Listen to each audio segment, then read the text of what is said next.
My headphones tangled around the door handle as I fumbled with my keys outside apartment 4B, the cord wrapping itself into knots that seemed impossible for something so simple. I tugged at them with growing frustration, my phone nearly slipping from my other hand as the thin black wires created an elaborate web between my fingers and the brass hardware. The more I pulled, the tighter the knot became until I was standing there in the dim hallway like some modern Sisyphus, condemned to wrestle with technology that had somehow turned against me. Los Angeles sprawled endlessly beyond these walls, a city pulsing with ambition and broken dreams, but for me, it had become nothing more than the route between my apartment and melody and memory, the record shop where I spent my days, surrounded by other people's music, other people's stories pressed into vinyl and dust. At 33, I had perfected the art of existing in the spaces between, not quite invisible, but never fully seen either. I was the guy who could recommend the perfect album for any mood, who knew which pressing of Kind of Blue had the best sound quality, who could tell you stories about musicians you'd never heard of. But ask me about my own story, and I'd redirect you to someone else's song. The headphones finally surrendered their grip on the door handle, and I nearly stumbled backward with the sudden release. My keys clattered to the floor, the sound echoing off the narrow walls like a gunshot in the evening quiet. As I bent to retrieve them, I became aware of another presence in the hallway. Footsteps that had stopped, a subtle shift in the air that told me someone was watching. Need help with that? The voice came from behind me, warm and slightly amused. I turned, still crouched on the industrial carpeting, to see a man standing near the elevator. He was older than me, maybe late 30s or early 40s, with salt and pepper hair that caught the overhead light and eyes the color of storm clouds. He wore a simple gray sweater and dark jeans, but there was something about the way he carried himself that suggested depth, layers beneath the surface that would take time to discover. "I'm fine," I said automatically, the words coming out harsher than I intended. I stood up, clutching my keys and the now untangled headphones, feeling heat rise in my cheeks. This was exactly the kind of interaction I usually tried to avoid. Messy, awkward, revealing. Just having a disagreement with modern technology. He smiled at that, a genuine expression that transformed his entire face. Technology always wins in the end. I'm Marcus, by the way. I live upstairs, 5B. Marcus. I'd heard footsteps above my apartment sometimes, usually late at night, a slow, measured pace that suggested someone lost in thought. I'd wondered about those footsteps during my own sleepless hours, creating imaginary stories about the person who made them. Now, faced with the reality, I felt oddly disappointed that my mysterious upstairs neighbor had turned out to be real, substantial, undeniably present. "David," I offered reluctantly, finally managing to fit my key into the lock. The door opened with its familiar creak, revealing the sparse interior of my apartment. Clean lines, minimal furniture, everything in its place. A space designed for solitude, for keeping the world at arm's length. "I know," Marcus said quietly. "I've seen you leaving for work in the mornings. Same time every day, like clockwork. There's something admirable about that kind of consistency." I paused in my doorway, unsure how to respond. Was he watching me? The thought should have made me uncomfortable, but instead, I felt a strange flutter of, what? Recognition? The idea that someone had noticed my routines, my careful choreography of avoidance, was both terrifying and oddly flattering. "You work at that record store on Melrose, right?" Melody and memory? I nodded, surprised. "How did you—" "I've seen you carrying albums sometimes, and you have that look." "What look?" Marcus stepped closer, and I caught a scent that was distinctly him, something clean and masculine with undertones of coffee and what might have been darkroom chemicals. The look of someone who lives inside music, who finds things in songs that other people miss. The accuracy of his observation hit me like a physical blow. I did live inside music, had been doing it for so long that I'd forgotten there were other ways to exist. Music was safer than life, more predictable. A song might break your heart, but it would do it the same way every time. There were no surprises in vinyl, no unexpected complications. "I should let you get inside," Marcus said, taking a step back. "I just wanted to introduce myself." We've been neighbors for what, 3 years? Seemed ridiculous that we'd never actually spoken. 3 years. Had it really been that long since I'd moved into this building, drawn by the reasonable rent and the promise of anonymity? Time had a way of slipping past when you weren't paying attention, when you were focused on the daily mechanics of survival rather than the larger arc of living. "Yeah," I said, though I wasn't sure if I was agreeing with his timeline or his assessment of our silence. "It's nice to finally meet you." But as I started to close the door, Marcus spoke again. "David?" I turned back, key still in the lock, door halfway closed between us. "If you ever want company for coffee or something, I'm usually around. I work from home, photographer, so my schedule's pretty flexible." He paused, and something vulnerable flickered across his features. "It gets quiet up there sometimes." The admission hung in the air between us, weighted with meaning I wasn't sure I was ready to decode. It gets quiet up there sometimes. I understood that particular kind of quiet, the kind that pressed against your chest and made you question whether you were actually alive or just going through the motions of living. "I'll keep that in mind," I said, though we both knew it was the kind of polite deflection that meant no, probably not. Thanks anyway. Marcus nodded, understanding the subtext as clearly as I did. "Have a good evening, David." I closed the door and leaned against it, listening to his footsteps retreat toward the elevator. My apartment felt smaller than usual, the walls closer together, as if Marcus's brief presence had somehow expanded my awareness of the space's limitations. I set my headphones on the kitchen counter and tried to shake off the strange energy of the encounter, but his words kept echoing in my mind. "It gets quiet up there sometimes." My evening routine was sacred, developed over years of living alone. Change into comfortable clothes, heat up something simple for dinner, put on music that matched my mood, read until my eyes grew heavy. But tonight, each familiar step felt performative, like I was acting out the role of someone content with solitude rather than actually living it. I chose Miles Davis, Sketches of Spain, because it felt appropriate for the melancholy that had settled over me like a familiar coat. The music filled my apartment's corners, but instead of providing its usual comfort, it only emphasized the silence between notes, the spaces where other sounds might exist. Conversation, laughter, the small noises that came from sharing space with another person. As I heated leftover Thai food from the container I'd been working on for 3 days, I found myself thinking about Marcus's hands. I'd noticed them during our brief conversation, long fingers, calloused in a way that suggested someone who worked with his hands, who created things. "Photographer," he'd said. I tried to imagine what he photographed, what caught his eye enough to preserve it permanently. The food was too salty, but I ate it anyway, standing at my kitchen counter and looking out the window that faced the building's central courtyard. A few lights were on in other apartments, brief glimpses into lives I knew nothing about. In one window, I could see the blue flicker of a television. In another, someone moved past, just a shadow against drawn curtains. We were all here together, stacked on top of each other in our individual boxes, but somehow still alone. After dinner, I tried to read a biography of John Coltrane I'd been working through for weeks, but the words kept sliding off the page. My attention drifted upward, toward the ceiling that separated my apartment from Marcus's. The footsteps I'd grown accustomed to weren't there tonight, just silence that felt different from usual. Not empty, but expectant, like the pause between musical phrases.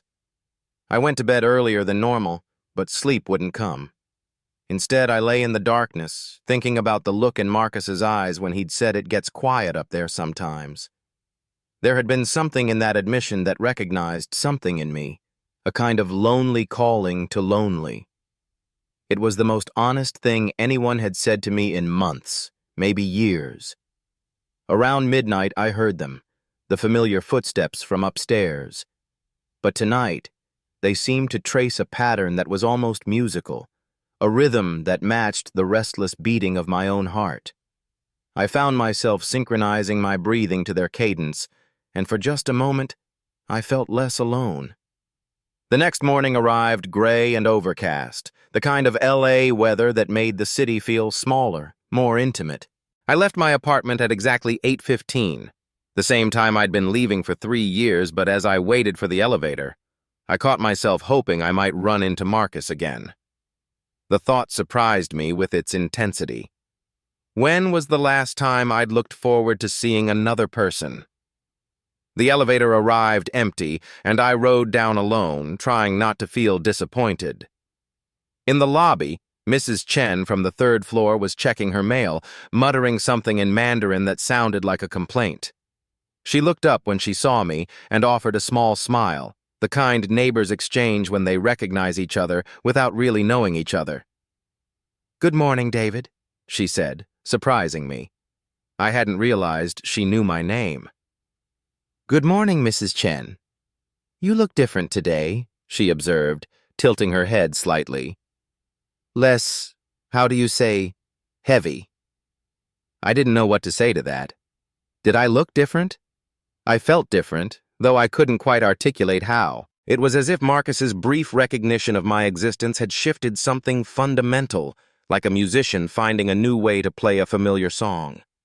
The walk to work took me through the same streets I'd traveled hundreds of times, but I found myself noticing details I'd previously overlooked.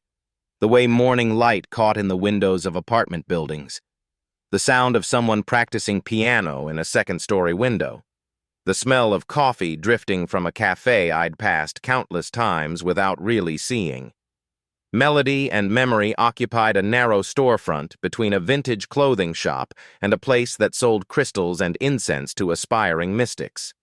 The store was my sanctuary, a carefully curated universe of sound organized by genre, decade, and the mysterious logic of musical connection.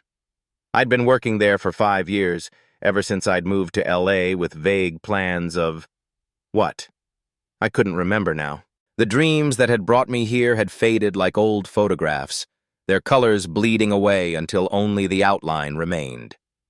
"You're early," observed Jenny, the store's owner, as I unlocked the front door.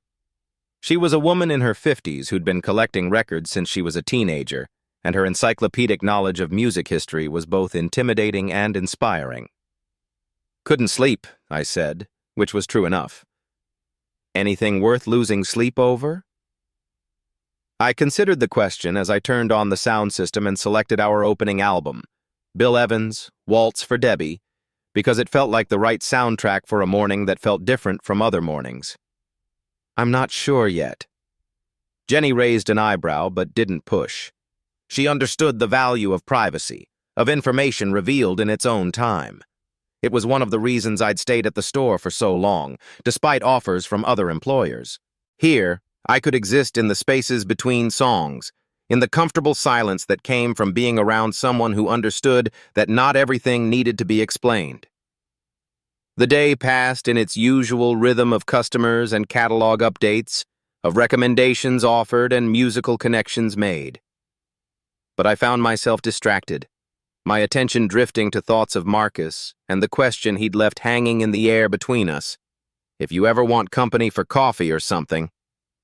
Around 3 o'clock, during a lull in customer traffic, I was reorganizing the jazz section when I came across an album I hadn't seen in years. Coltrane for Lovers, a compilation that wasn't technically in the standard Coltrane catalog, but contained some of his most emotionally vulnerable performances. I pulled it from the shelf and studied the cover image. Coltrane with his saxophone, eyes closed, lost in the music. "That's a good one," said a voice behind me. I turned to see a man about my age browsing through the blues section. He had dark hair and intelligent eyes, and there was something about his presence that reminded me of Marcus, not physically, but in the way he seemed to inhabit space with quiet confidence. "You know Coltrane?" I asked. Some. My dad was into jazz, used to play it while he worked on cars. The man smiled at the memory. I'm Chris, by the way. I'm a film student at USC. David, I work here. I figured. Chris moved closer, studying the album in my hands. I'm actually looking for something specific. A rare pressing of A Love Supreme. My professor mentioned there was a Japanese pressing from '65 that had better sound quality than the domestic release. I knew the pressing he was talking about, had actually seen a copy at another shop downtown the previous week. I don't have it here, but there's a place called Vinyl Archaeology on Spring Street that might. The owner, Ray, specializes in rare pressings. Tell him I sent you. Chris's face lit up. That's incredibly helpful. Thank you. No problem. But instead of leaving to pursue the lead I'd given him, Chris lingered, flipping through records with the casual interest of someone who had time to kill. Can I ask you something? What got you into working with music? The question caught me off guard.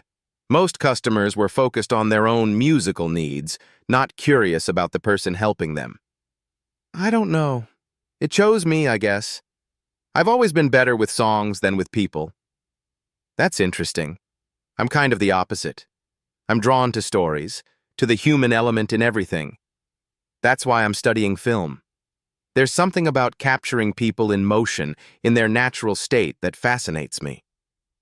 The way he talked reminded me of Marcus's comment about living inside music, about finding things others missed. Here was someone else who saw beneath surfaces, who looked for meaning in the details others overlooked. What kind of films do you want to make? I asked. Honest ones, about real people dealing with real things. Not the glossy Hollywood stuff, but the messy, complicated, beautiful stuff that actually matters. Chris paused, studying my face. You know what I mean. I did know. In my own way, that's what I'd been doing with music all these years, seeking out the honest moments, the songs that cut through pretense and spoke to something essential. Music was my way of touching truth without having to create it myself. We talked for another 20 minutes, our conversation wandering through music and movies and the challenge of finding authenticity in a city built on illusion. Chris had an easy laugh and a way of listening that made me feel heard, seen in a way I wasn't accustomed to. By the time he left, promising to check out Vinyl Archaeology and let me know if he found the Coltrane pressing, I realized I'd enjoyed talking to him more than I'd enjoyed talking to anyone in months. The rest of the workday passed quietly, but I found myself thinking about both encounters, Marcus's late-night admission of loneliness, Chris's enthusiasm for honest stories. Two different approaches to the same fundamental human need: connection, understanding. The bridge that music and movies and art in general tried to build between isolated souls. When closing time came, I walked home through the same streets as always. But again, I found myself more aware of my surroundings. The way shadows fell across building walls as the sun set. The sound of distant traffic mixing with someone's music drifting from an open window. The city felt less like a place I simply existed in, and more like a place I might actually belong to. Back at my building, I rode the elevator to the 4th floor with a strange sense of anticipation. The hallway was empty, but as I approached my door, I noticed something that made me stop short. There, leaning against my door frame, was a small envelope with my name written on it in careful handwriting. I picked up the envelope with trembling hands and unlocked my apartment, my heart beating faster than the simple act warranted. Inside, I tore open the envelope to find a black and white photograph and a note. The photograph showed the view from what must have been Marcus's apartment. The same courtyard I looked out on, but from a different angle, captured at a moment when the light created patterns I'd never noticed before. It was beautiful in a way that made me understand what he'd meant about finding things others missed. At the bottom, in the same careful handwriting, were the words, "Same view, different perspective." The note was brief.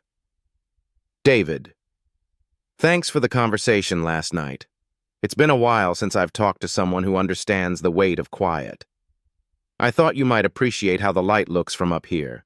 If you ever want to see more or just need a break from the silence, I'm usually developing prints around 9 p.m. The door's open. Marcus.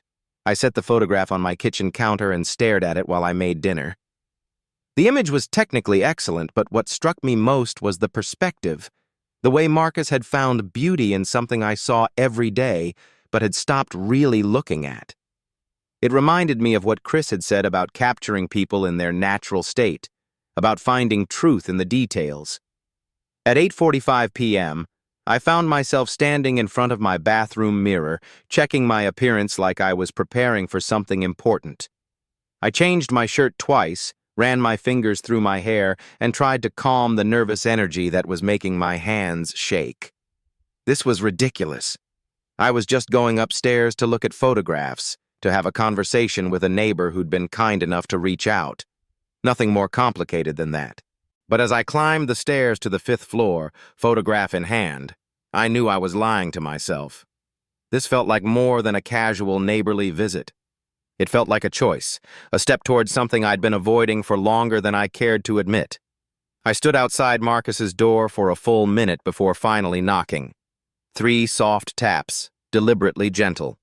The sound of footsteps approached from inside, and then the door opened, revealing Marcus in a dark t-shirt and jeans, both stained with what I now recognized as photographic chemicals. "David," he said, and the way he said my name, with genuine pleasure, as if he'd been hoping I'd come, made something flutter in my chest. "You came." "I brought your photograph back," I said, holding it out like an offering. "It's beautiful. Thank you for sharing it." "Keep it," Marcus said, stepping back to let me into his apartment. "I made it for you." His apartment was a mirror image of mine in layout, but it felt completely different. Lived in, creative, full of evidence that someone with passions and interests inhabited the space. The walls were covered with photographs, some framed, others pinned up with small tacks. Black and white portraits mostly, faces caught in moments of unguarded emotion. There was equipment scattered around, cameras, lenses, developing trays, and books stacked on every available surface. "These are incredible," I said, moving closer to examine a photograph of an elderly man reading a letter, his face illuminated with joy. "You took all of these?" "Most of them," Marcus said, joining me in front of the wall of photographs. "That's Mr. Rodriguez from the 2nd floor. His grandson sent him a letter from college. First in the family to go, apparently." I moved from photograph to photograph, studying the faces Marcus had captured. There was something intimate about them, something that made me feel like I was being let into private moments. But they were also beautiful, each person rendered with such clarity and compassion that I found myself wanting to know their stories. "How do you get people to let you photograph them like this?" I asked. "They all look so natural, so unguarded." "Time," Marcus said simply. "Most people put up walls when they see a camera. But if you wait, if you're patient, eventually they forget you're there. That's when the real person emerges." I thought about his words as I continued studying the photographs. Here was someone who made a living, or at least tried to, by paying attention, by waiting for the moments when people stopped performing and started simply existing. It was the opposite of my approach to life, which was built around careful performance, around maintaining exactly the right amount of distance from everyone around me. "This is what you meant about it getting quiet," I said, though it wasn't really a question. Marcus nodded. "Working alone, waiting for the right moment to capture something real. It can be isolating, especially when you spend your days focusing on other people's authentic moments while keeping your own carefully hidden." The honesty of his admission hung in the air between us. I understood exactly what he meant. I'd spent years surrounded by other people's stories, pressed into vinyl and cataloged by genre, while my own story remained unwritten, unplayed. "Is that why you invited me up? Because you recognized a fellow isolationist?" "Maybe," Marcus said, moving to a small table where several photographs were drying on a line. Or maybe because I saw something in the way you move through the world that reminded me of myself. Careful. Observant. Like you're always on the outside looking in. He was right, of course. That was exactly how I moved through the world, and the fact that he'd seen me, was both terrifying and exhilarating. When was the last time someone had looked closely enough to understand something essential about who I was? Would you like to see the dark room? Marcus asked. I was just finishing up some prints. I followed him through his apartment to what would have been the bedroom in my layout, but which he'd converted into a working darkroom. The space was lit by a red safety light that turned everything the color of wine, and there were trays of chemicals lined up on a counter, photographs hanging from lines like strange, beautiful laundry. This is amazing, I said, looking around at the organized chaos of creation.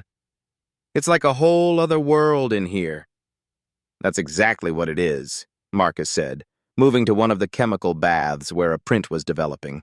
A world where time moves differently, where you can control light and shadow, where you can make something permanent out of a moment that lasted maybe a tenth of a second. I watched him work, his hands moving with practiced confidence as he transferred the print from one solution to another. There was something hypnotic about the process, the slow revelation of an image emerging from blank paper, like a memory surfacing from the subconscious. What's that one? I asked, nodding toward the print he was working on. Marcus lifted it from the developer with tongs, and I saw that it was a photograph of our building's courtyard, but taken at night, with just a few lights visible in windows. It was the same view as the photograph he'd given me, but transformed by darkness and artificial light into something mysterious, almost cinematic. Same perspective, different time, he said, echoing the note that had accompanied his earlier gift. Light changes everything, doesn't it? The same subject can be completely different depending on when and how you look at it. I studied the photograph as it continued to develop, watching details emerge from the chemicals like secrets being revealed. Is that what you're always doing? Looking for different ways to see the same things? Partly. But also looking for the moments when people stop trying to control how they're seen, when they just are. Marcus moved the print to the stop bath, then looked at me directly. Like right now, actually. You're not performing right now. You're just here, present, curious. It's beautiful. Heat rose in my cheeks at his words, and I was grateful for the red light that hid my embarrassment. No one had ever called me beautiful before, and certainly not for something as simple as being present. In my experience, presence was dangerous, was invitation for scrutiny, judgment, rejection. But Marcus made it sound like a gift. I don't think I'm very good at being present, I said. I spend most of my time trying to disappear. I've noticed, Marcus said gently, moving the print to the fixer. But you're here now. That's something. We stood in comfortable silence as the photograph finished processing, the red light creating an intimate atmosphere that made ordinary conversation feel charged with possibility. I found myself acutely aware of Marcus's presence beside me, the sound of his breathing, the way his hands moved with such care and precision, the scent of chemicals and something distinctly him. Can I ask you something? I said eventually. Of course. Why photography? What drew you to it? Marcus was quiet for a long moment, considering his answer. My father was a documentary filmmaker, he said finally. He spent my childhood traveling around the world, capturing other people's stories while missing most of mine. When I was 16, he gave me a camera, a peace offering, I think, for all the school plays and birthday parties he'd missed. I started taking pictures of everything, not because I wanted to be like him, but because I wanted to understand what was so compelling about other people's lives that he'd choose them over his own family. The pain in his voice was subtle but unmistakable, and I felt a sudden urge to comfort him somehow, to bridge the distance between his past hurt and present loneliness. But I didn't know how to offer comfort. It wasn't a skill I'd ever developed. Did you figure it out? I asked instead. Eventually, he wasn't choosing other people's stories over ours. He was running from his own story, using his camera like a shield between himself and real intimacy. Marcus removed the print from the fixer and moved it to the wash bath. I swore I wouldn't do the same thing.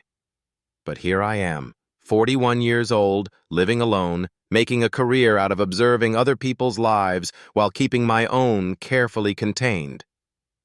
The vulnerability in his confession took my breath away. Here was someone who'd recognized the same patterns in himself that I'd perfected, but who had the courage to name them, to acknowledge their limitations. I thought about my own relationship with music, with the way I'd used other people's songs as a barrier between myself and the messy reality of human connection. Maybe that's changing, I said quietly. You invited me up here. That's not keeping your life contained.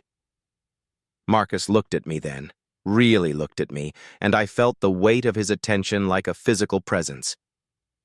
No, he said. It's not. The timer for the wash bath went off, breaking the spell of the moment. Marcus removed the print and hung it up to dry, but the intimacy of the darkroom lingered between us. We were standing closer than strictly necessary, close enough that I could see the flecks of gold in his brown eyes, close enough to notice the way his breath caught slightly when our shoulders brushed. Would you like some coffee? Marcus asked as we returned to his main living space. I was going to make some anyway. I nodded, not trusting my voice.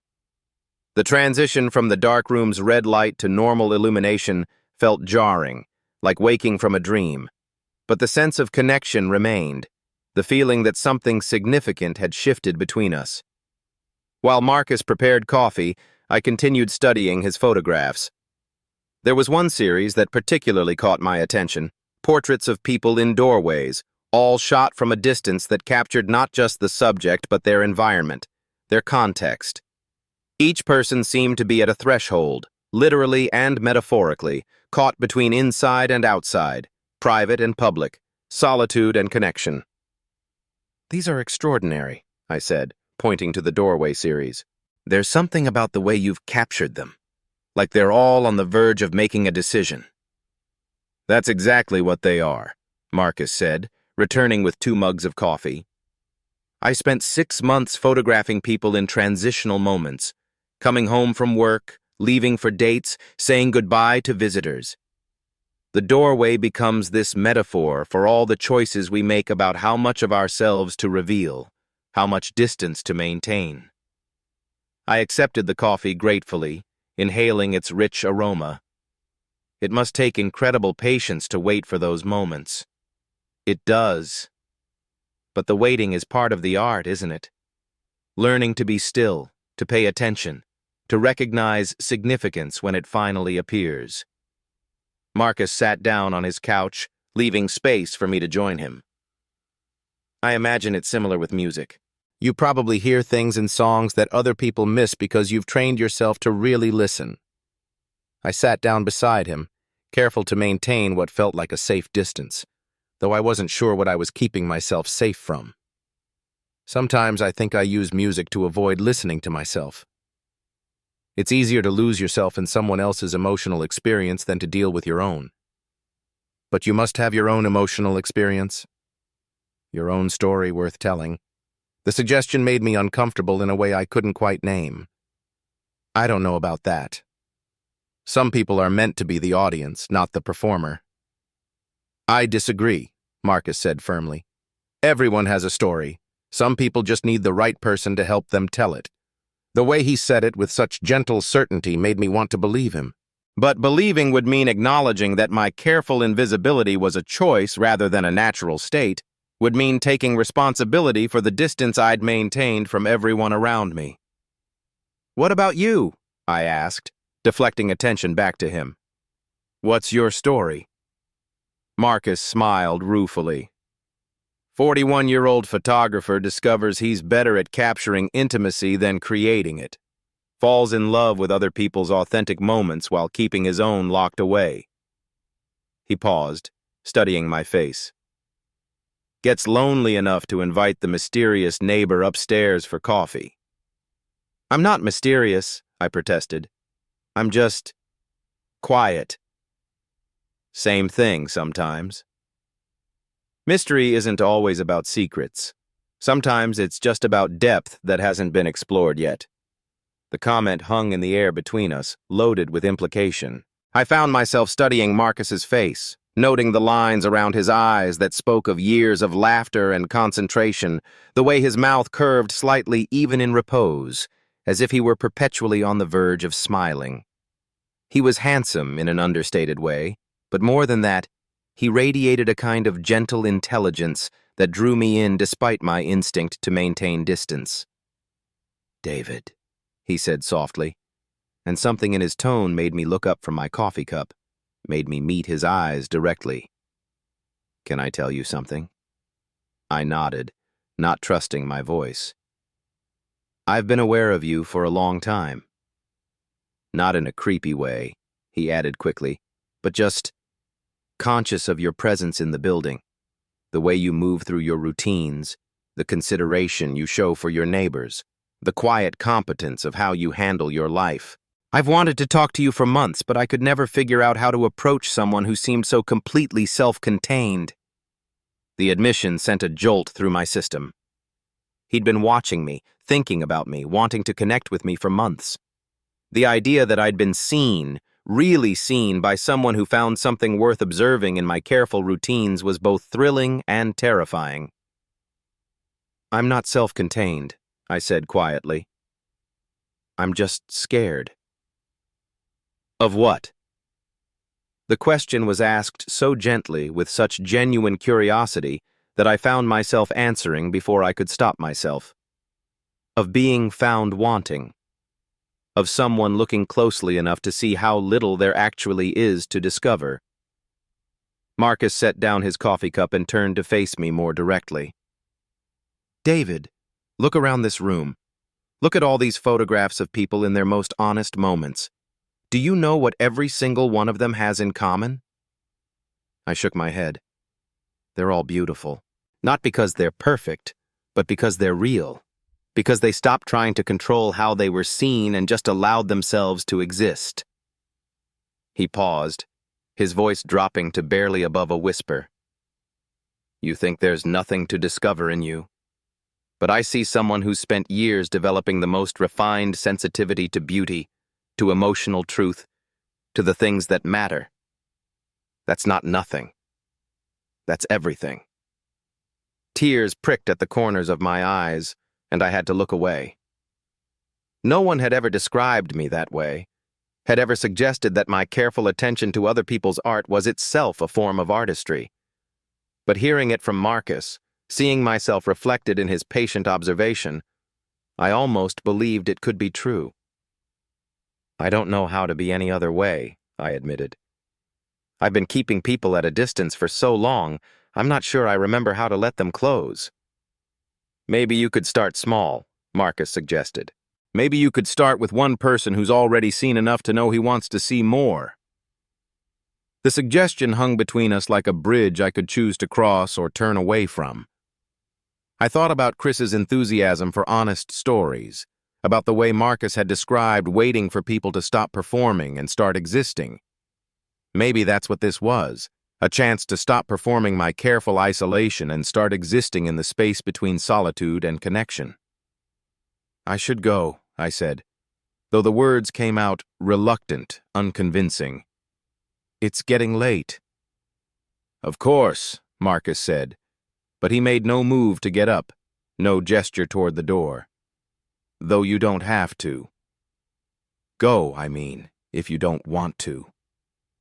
The words landed in the silence between us like a stone dropped in still water, sending ripples through everything I thought I knew about what I wanted, what I was capable of, what might be possible between two people who'd learned to live so carefully in their own separate spaces. I met his eyes and saw my own longing reflected there, saw the question neither of us had been brave enough to ask directly. The silence stretched, heavy with possibility and fear, with years of careful distance and the sudden, terrifying prospect of closeness.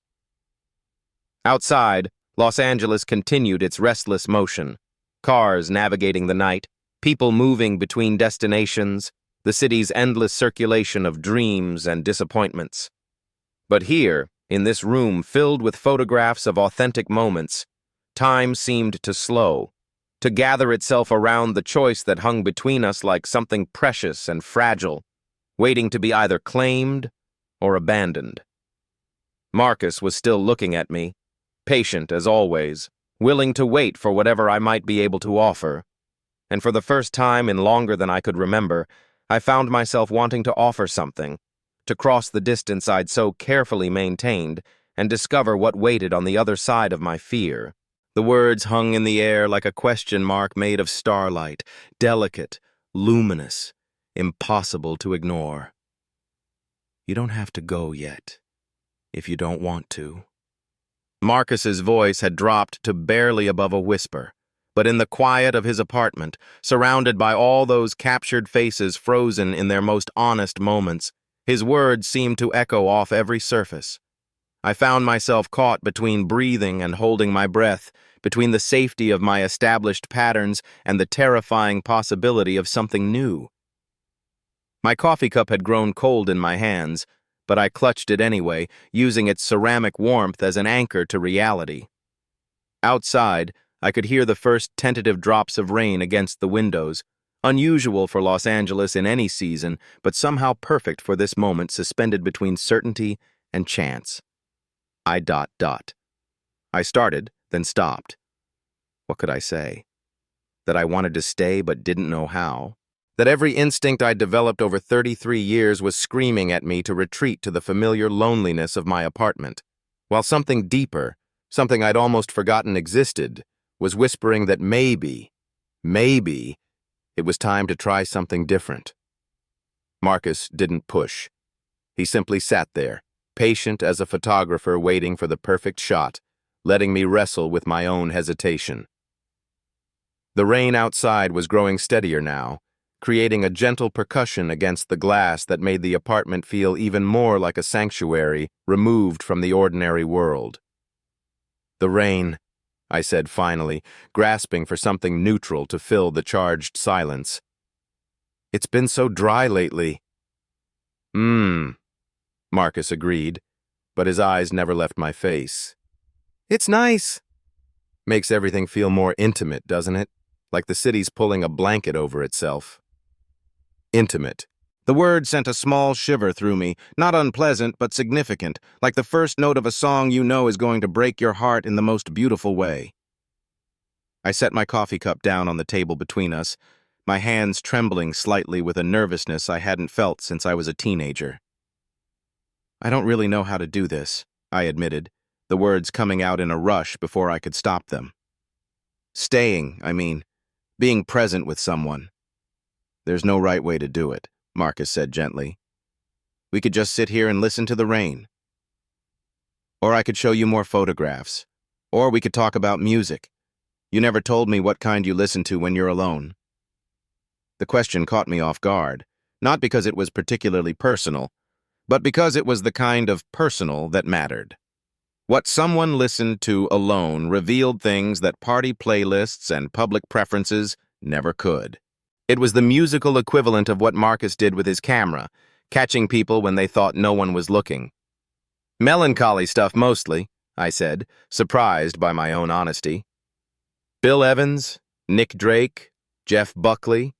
Music for people who think too much and feel too deeply but don't know how to share it. Marcus smiled at that, an expression that reached his eyes and made something in my chest flutter like wings against glass. That sounds like music for beautiful souls who've convinced themselves they're broken. Maybe we are broken, I said, though I was thinking specifically about myself. Maybe that's why we recognize it in other people's art. Or maybe we're just unfinished, Marcus countered. Like photographs in the developing solution waiting to see what will become when the process is complete. The rain was coming down harder now, creating rivulets on the windows that caught and scattered the apartment's warm light. I found myself watching the patterns, the way the water moved and merged and separated, and thinking about how Marcus saw the world, always looking for the beauty in transitions, in moments of becoming rather than being. Can I ask you something? I said, turning back to face him. Why me? I mean, you could probably have conversations like this with any number of people. Why did you want to connect with someone who spends most of his energy trying to remain invisible? Marcus was quiet for a long moment, considering his answer with the same care he probably brought to composing his photographs. Because invisible doesn't mean empty, he said finally. And because sometimes the people who work hardest to disappear are the ones who have the most to offer, once they feel safe enough to be seen. The gentleness in his voice, the way he spoke about my carefully constructed invisibility as if it were a gift rather than a failure, made something crack open in my chest. I felt tears threatening again, but this time I didn't look away. Maybe this was what Marcus had been talking about, the moment when someone stops performing and starts simply existing. I've been alone for a long time, I said, the words coming out shakier than I'd intended. Not just single, but alone. I work at a job where I'm surrounded by other people's stories all day. I live in a building full of neighbors, but I go weeks sometimes without having a real conversation with anyone. It's like I've become a ghost in my own life. I know that feeling, Marcus said quietly. After my father died 2 years ago, I realized I'd spent so much time documenting other people's connections that I'd forgotten how to create my own. I'd become this observer, this recorder of intimacy, but I couldn't remember the last time I'd actually experienced it myself. The admission hung between us, raw and honest in a way that made my own loneliness feel less pathological and more human. Here was someone who understood the particular kind of isolation that came from being professionally involved in other people's emotional lives while keeping your own carefully quarantined. Is that why you moved here? I asked. To start over? Partly. But mostly because I was tired of running from anything that felt too real. Marcus shifted slightly on the couch, turning more fully toward me. I spent my 30s moving from city to city, telling myself I was building a career, but really I was just making sure I never had to stay anywhere long enough for someone to really see me. And now? Now I'm 41, sitting in an apartment I've lived in for 3 years, talking to a neighbor I've been wanting to know for months, and wondering if it's too late to learn how to be honest about what I want. The vulnerability in his voice made my breath catch. Here was someone who'd lived a completely different version of isolation from mine, mobile instead of static, professionally social instead of withdrawn, but who'd arrived at the same essential loneliness. The rain outside seemed to intensify, as if the city itself were creating a cocoon around this moment of mutual recognition. "What do you want?" I asked, though I wasn't sure I was ready for the answer. Marcus looked at me for a long moment, and I could see him making the same kind of choice I'd been wrestling with all evening. The choice between safety and honesty, between performance and authenticity. "I want to know you," he said simply. Not just as the quiet neighbor who keeps perfect routines, but as David. The person who chooses melancholy music because it matches something in his soul. The person who can recommend the perfect record for any mood because he understands the relationship between sound and feeling. The person who's sitting here right now, despite every instinct telling him to run, because some part of him wants to be known too. The accuracy of his observation hit me like a physical sensation, warm and startling and impossible to deny. He was right. Some part of me did want to be known, had been wanting it for so long that I'd almost forgotten the desire was there, buried under years of careful distance and practiced invisibility. "I'm scared," I said, the words barely audible above the sound of rain. "Of what?" "Of disappointing you. Of being less interesting than you think I am.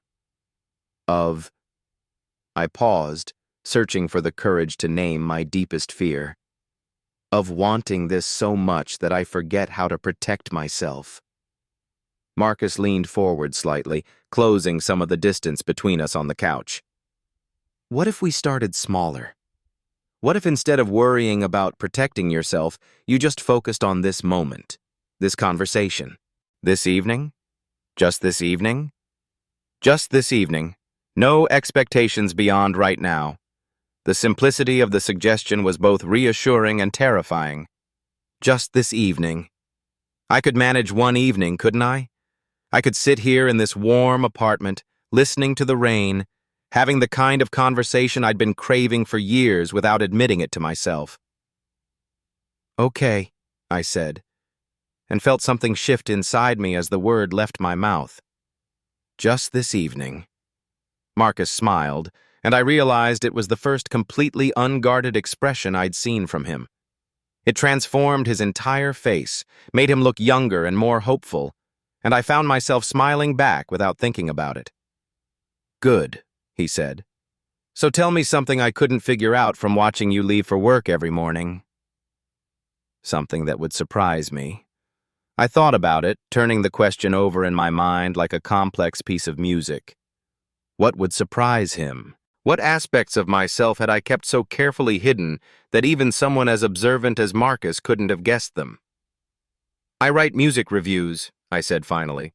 Not professionally, just for myself. I have this notebook where I write about albums that mean something to me, trying to capture what they do, how they work, why they matter. I've been doing it for 15 years and I've never shown them to anyone. That's beautiful, Marcus said, and I could hear genuine appreciation in his voice. It's like keeping a diary, but instead of writing about your own experiences, you're writing about your emotional responses to art. I guess I never thought about it that way, but yes, that's exactly what it is. Would you ever let me read some of them? The question sent a jolt of panic through me. Those reviews were private, personal, full of observations and emotions I'd never intended to share, but as I looked at Marcus's face, saw the genuine curiosity there rather than judgment or expectation, I felt something soften in my resistance. Maybe, I said. Someday. If. If? If this, I gestured between us, at the space that felt charged with possibility, if this turns out to be something real. Marcus nodded, understanding the weight of what I was saying. Your turn to ask me something. I considered the question, thinking about all the things I'd wondered about during our conversation, all the glimpses of depth and complexity he'd revealed. What's the photograph you're most proud of? Not technically, but emotionally. The one that captured something you thought was impossible to capture. Marcus was quiet for so long I thought he might not answer. When he finally spoke, his voice was softer than before, touched with something that might have been grief. It's a picture of my father, taken about a month before he died. He didn't know I was photographing him. He was reading in his hospital chair, completely absorbed in some mystery novel. The light from the window was hitting his face at this perfect angle, and for just a moment, he looked exactly like he had when I was a kid, and he'd read to me before bed. Marcus paused, swallowing hard. I spent so many years being angry at him for choosing his work over our family, but in that moment I saw him as just a person. Someone who'd made imperfect choices, but who'd also given me my love of storytelling, even if he'd done it accidentally. The pain in his voice was evident, but so was something else. Forgiveness, maybe, or at least understanding. I found myself wanting to comfort him somehow, to bridge the distance between his grief and my presence, but I wasn't sure how to do it without overstepping boundaries we hadn't established. That sounds like the kind of photograph that changes how you see everything else, I said. It was. After he died, I looked at all my other work differently. I realized I'd been hiding behind the camera the same way he'd hidden behind his, using it as an excuse to avoid being fully present in my own life. Marcus looked at me directly. That's why I stopped moving around so much. That's why I decided to try to build something real somewhere, instead of just documenting other people's real things. The honesty of his admission created another shift in the atmosphere between us, deepening the intimacy that had been building all evening. Outside, the rain continued its steady rhythm, but inside the apartment, time seemed to slow and thicken, becoming something you could almost touch.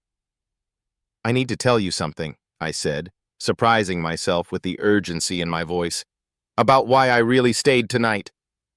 Marcus waited, patient as always. It wasn't just because you invited me, or because I was curious about your photographs, or even because I was lonely. I took a breath, gathering courage.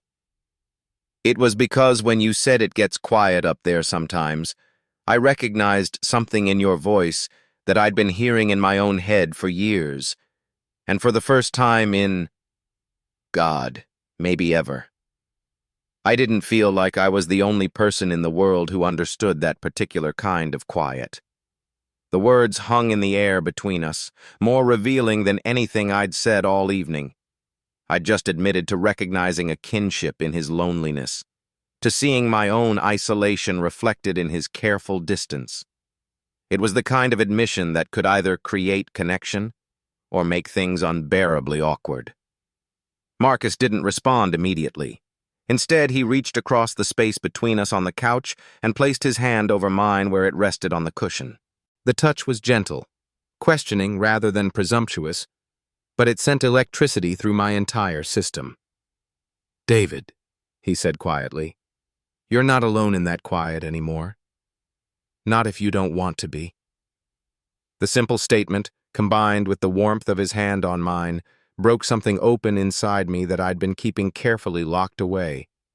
I felt tears spill over, not from sadness, but from relief. The overwhelming relief of being seen, understood, accepted in all my careful solitude and hesitant longing. "I don't know how to do this," I whispered, looking down at our joined hands. "I don't know how to let someone in without losing myself completely." "You don't have to lose yourself," Marcus said. "What if instead of losing yourself, you just expanded? Made room for one more person in your carefully constructed world?" The suggestion was terrifying and wonderful in equal measure. I'd spent so many years perfecting the art of existing alone that the idea of sharing that existence felt like learning a completely new language.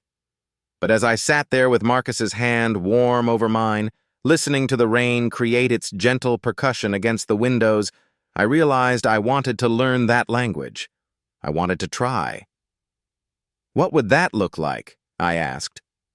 "I don't know," Marcus admitted. "Maybe we'd figure it out together.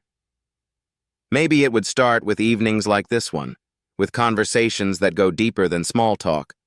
Maybe it would grow into something neither of us can imagine yet." The possibility he was describing felt fragile and precious, like something that needed to be handled with infinite care. But it also felt real in a way nothing in my life had felt real for longer than I could remember. I turned my hand palm up beneath his, intertwining our fingers. The gesture was small, but it felt momentous, like crossing a bridge I'd been standing at the edge of for years. "I'd like that," I said. "I'd like to try."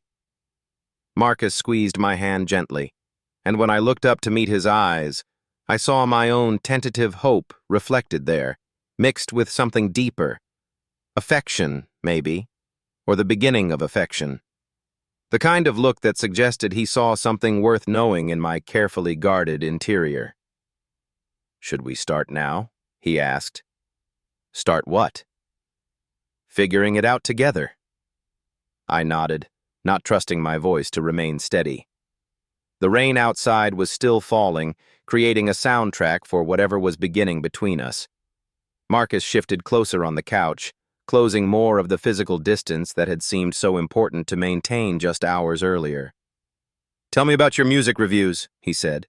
"What was the last album you wrote about?" The question was both safe and intimate, personal but not invasive, curious but not demanding. I found myself settling more comfortably into the couch, my shoulder coming to rest against his, as I began to talk about Radiohead's In Rainbows and what I'd tried to capture about its particular brand of melancholy hope. As I spoke, I became aware of Marcus's attention in a way I'd never experienced before. He wasn't just listening politely or waiting for his turn to talk. He was truly hearing me, absorbing not just the words but the emotion behind them, the passion I'd kept hidden for so long. It was intoxicating and terrifying to be listened to so completely. When I finished explaining my analysis of Nude and its devastating emotional precision, Marcus was quiet for a moment, processing what I'd shared. "You have an incredible way of translating emotion into language," he said finally. "It's like you're doing with words what I try to do with photographs, capturing something ephemeral and making it permanent." The comparison made my chest tighten with something that might have been pride. I'd never thought of my private writing as artistic, as worthy of comparison to his beautiful photographs, but hearing him describe it that way made me see it differently. "I've never thought of it as art," I said. "What else would you call it?" "You're taking your emotional response to someone else's creation and creating something new from it. That's definitely art." We talked for another hour, the conversation flowing between music and photography, loneliness and connection, the particular challenges of finding authenticity in a city built on performance. The rain continued its steady percussion, and gradually I became aware that we'd moved closer together on the couch, my head resting against Marcus's shoulder, his arm around my back.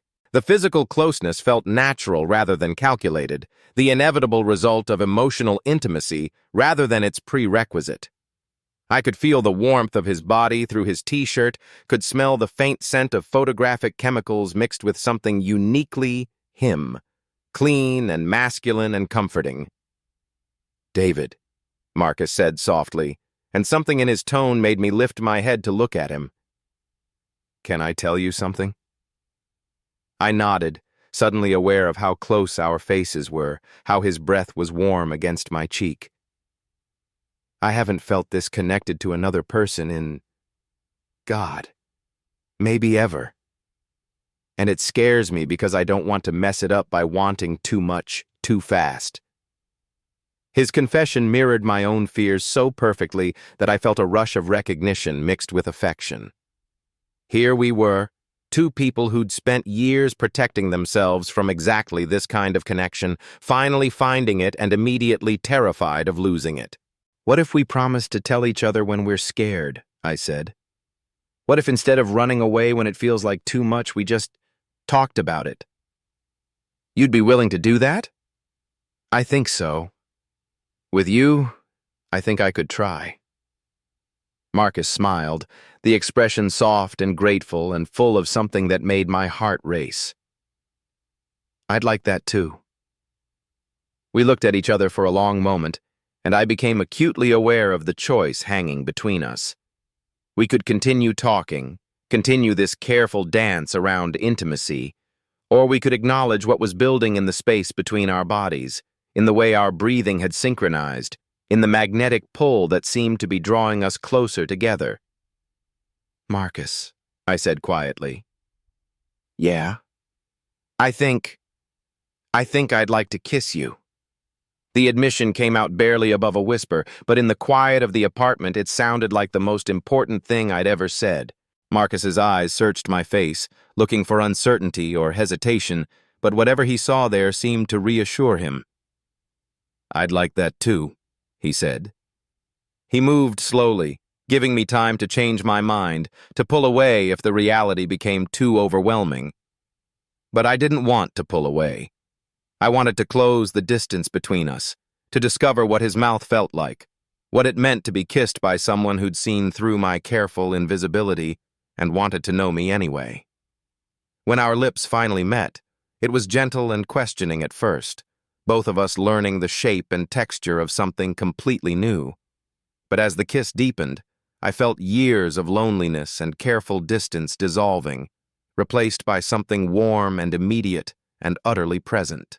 Marcus's hand came up to cup my face, his thumb tracing my cheekbone with infinite tenderness, and I realized I was crying again, not from sadness this time, but from the overwhelming relief of being touched with such care, such genuine affection. When we finally pulled apart, we stayed close, foreheads touching, breathing the same air. The rain outside had gentled to a whisper, but the intimacy it had created remained, wrapping around us like a blanket. "That was—" I started, then stopped, unable to find words for what had just happened between us. "I know," Marcus said softly. It was. We settled back into the couch, but closer now, my head on his chest, his arms around me. The position felt both natural and revolutionary. The first time in years I'd allowed myself to be held by another person. The first time I'd experienced the simple pleasure of shared warmth and steady heartbeat. "What happens now?" I asked, my voice muffled against his shirt. "I don't know," Marcus admitted. "But I know I don't want this evening to end." Neither did I. Despite my exhaustion, despite the lateness of the hour, I wanted to stay exactly where I was, listening to the rain and the steady rhythm of Marcus's breathing, feeling more at peace than I could remember being in years. "The couch is comfortable," I said, surprising myself with my boldness. "Very comfortable," Marcus agreed, his hand stroking my hair with gentle repetition. Gradually, our conversation faded into comfortable silence.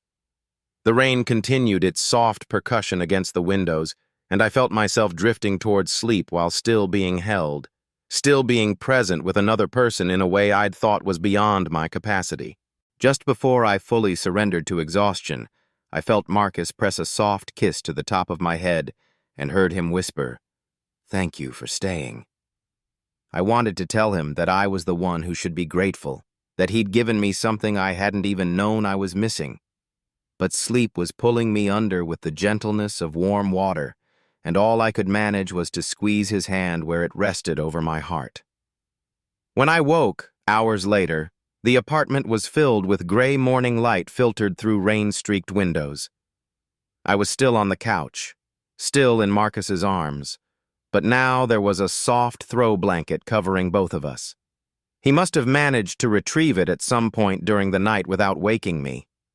Marcus was still sleeping, his face relaxed in a way that made him look younger, more vulnerable. I watched him for a few moments, marveling at the strangeness of waking up next to another person, of seeing someone else in their unguarded state. It should have felt invasive, but instead it felt precious, like being trusted with something rare and fragile. The rain had stopped sometime during the night, but the world outside still looked soft and washed clean, the way Los Angeles only looked after a good rain. Everything seemed renewed, full of possibility, as if the night we'd shared had somehow transformed not just us, but the entire city. Marcus stirred as I was watching him, his eyes opening slowly, focusing on my face with a gradual smile that made my heart skip. "Good morning," he said, his voice rough with sleep. "Good morning." We looked at each other in the gray light, both of us perhaps remembering what had happened the night before, what had changed between us. I felt suddenly shy, uncertain about the protocols of morning after when the night before had been about emotional intimacy rather than just physical attraction. "How did you sleep?" Marcus asked. "Better than I have in months," I admitted. "You?" "Best night I've had in years." He paused, studying my face. "Any regrets?" I considered the question seriously, checking my emotional state for signs of the panic or regret that had followed other moments of vulnerability in my life. But all I found was a quiet contentment mixed with nervous excitement about what came next. "No regrets," I said. "You?" "None at all." We lay there for a few more minutes, neither of us seeming eager to break the spell of the morning, to return to the practical world of work schedules and separate apartments and all the ordinary concerns that had seemed so important just 24 hours earlier. But eventually, reality began to assert itself. I had to work, and Marcus probably had his own responsibilities, and this beautiful bubble of intimacy couldn't last forever. Not practically, anyway. "I should probably go get ready for work," I said reluctantly. "Of course." Marcus sat up, running his fingers through his sleep-mussed hair. "What time do you usually leave?" 8:15. "It's only 7 now. Would you like some coffee? Real coffee, not the instant stuff?" The offer felt like a small gift, a way to extend our time together for just a little longer. "I'd love that." While Marcus moved around his kitchen, preparing coffee with the kind of careful attention he probably brought to his photography, I stood at his window looking out at the rain-washed courtyard. The same view I'd looked at from my own apartment hundreds of times, but transformed by perspective and circumstance into something entirely new. "Penny for your thoughts," Marcus said, appearing beside me with 2 mugs of coffee. "I was thinking about what you said yesterday, about the same view looking different depending on perspective and timing." I accepted the coffee gratefully, inhaling its rich aroma. "Everything looks different this morning." "Different how?" I considered the question, trying to put into words the shift I felt not just in my surroundings but in myself. More connected, I guess. Like I'm part of something instead of just observing it from the outside. Marcus smiled at that, the expression warm and understanding. "I know exactly what you mean." We drank our coffee in comfortable silence, standing side by side at the window, watching the building slowly come to life around us. Other early risers heading out for work, the maintenance crew arriving to fix something in the courtyard, Mrs. Chen from the 3rd floor walking her small dog. "David," Marcus said as I was finishing my coffee, "would you like to have dinner tonight?" Actually have dinner, I mean, not just accidentally end up talking until midnight. The invitation sent a flutter of nervous excitement through me. Dinner meant intention, meant acknowledging that what had happened between us was something worth pursuing, rather than just a beautiful accident. "I'd like that," I said. "Should I bring anything?" "Just yourself, and maybe one of those music reviews, if you're feeling brave." The suggestion made me smile despite my nervousness. "Maybe. We'll see how brave I'm feeling by tonight." I finished my coffee and reluctantly began gathering my things. As much as I wanted to stay in this warm bubble of connection, I knew that part of making this work would be maintaining our individual lives while learning how to share them. Marcus walked me to the door, and we stood there for a moment, neither of us quite sure how to say goodbye after the intimacy we'd shared. "Thank you," I said finally. "For last night, for this morning, for all of it." "Thank you for staying," Marcus replied, echoing his words from the night before. "For trusting me with this." He gestured between us, encompassing not just the physical space but everything that had passed between us. The conversations, the vulnerabilities shared, the careful beginning of something neither of us had quite dared to hope for. "I'll see you tonight," I said. 7 o'clock? 7 o'clock. I turned to go, but Marcus caught my hand, pulling me back for a quick kiss that was soft and sweet and full of promise. When we broke apart, I saw my own wonder reflected in his eyes, the amazement of discovering that connection was possible, that loneliness didn't have to be permanent. I walked down the stairs to my own apartment in a daze, my lips still tingling from his kiss, my entire body humming with the memory of being held through the night. As I unlocked my door, I realized that my apartment, which had been my sanctuary for so long, now felt incomplete somehow, like a story missing its ending. But for the first time in years, I wasn't afraid of that incompleteness. Instead, I was curious about what came next, eager to see what we might build together from this fragile beginning, this tentative bridge between 2 carefully guarded souls who'd finally found the courage to reach for each other across the quiet spaces they'd created. The day stretched ahead, full of ordinary concerns and familiar routines, but underneath it all was the constant awareness of tonight, of 7 o'clock, of the possibility that what had begun in the rain might continue to grow in whatever weather came next. As I stood in my apartment, looking around at the space that had housed my solitude for so long, I felt something I hadn't experienced in years. Anticipation. Not anxiety about what might go wrong, but genuine excitement about what might go right. And for someone who'd spent most of his adult life expecting disappointment, that shift felt like the most radical revolution of all.